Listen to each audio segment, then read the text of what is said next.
ఒరేయ్ నువ్వేమవుతావురా? నేను అమితాబ్ బచ్చన్ లో పెద్ద హీరో అవుతా. నువ్వు? నేను గవస్కర్ లో పెద్ద బ్యాట్స్మెన్.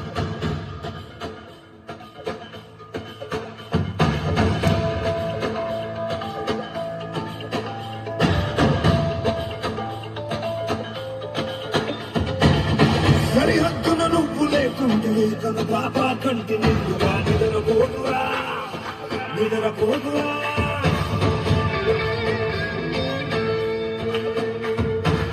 నిలువెత్తున నిప్పు కంచుకుంటేనే జాతి గాలిగా ఎగురుతుందిరా, పైకెగురుతుందిరా.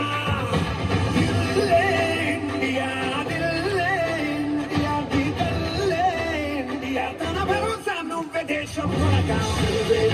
సేవక ఓ సైనిక, మరిలో బరువే తీరిక ఓ సైనిక, ప్రాణం అంత తేలిక ఓ సైనిక, పోరాటం నీకో వేదిక ఓ సైనిక.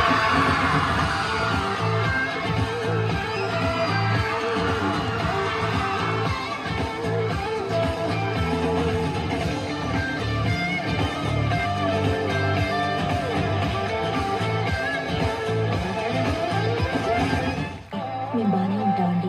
డెలివరీ టైం కదా, మెడిసిన్స్ అవి టైం తీసుకుంటున్నావా? నాన్న నన్ను వదిలేసి ఎక్కడికి వెళ్ళిపోయావు నాన్న? నేను పుట్టినప్పుడు నువ్వు ఇక్కడ ఎలాగో లేవు. తమ్ముడు పుట్టినప్పుడైనా నువ్వు ఇక్కడ ఉంటావా నాన్న? ఇంకా నేను వదిలి ఎక్కడికి వెళ్ళాను. ఈసారైనా పేరెంట్స్ మీటింగ్ కి నువ్వు రా నాన్న. ఎప్పుడూ అమ్మ ఒక్కతే వస్తుంది. తప్పకుండా వస్తానమ్మా. సార్ సార్, మేజర్ సూర్య రిపోర్టింగ్ సార్.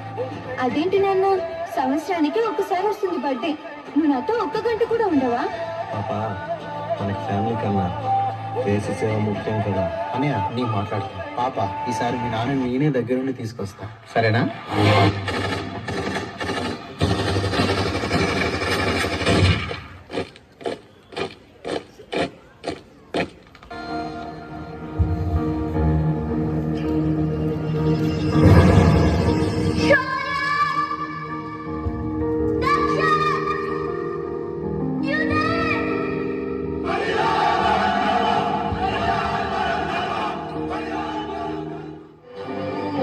నువ్వు ఏమవుతావు అంటే హీరోనవుతా, క్రికెటర్నవుతా, డాక్టర్నో, ఇంజనీర్నో అవుతా అంటారు కానీ ఆర్మీలోకి వెళ్తానని ఎవ్వరూ అనరు. ఫిలిం స్టార్స్, క్రికెటర్స్ వీళ్ళు అసలు హీరోలు కానే కాదు. They are just entertainers.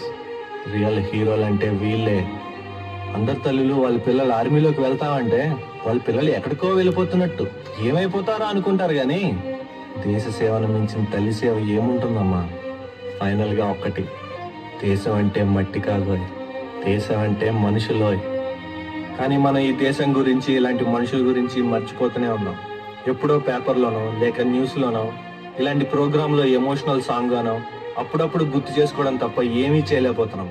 ఇది మారాలని కోరుకుంటూ జై హింద్.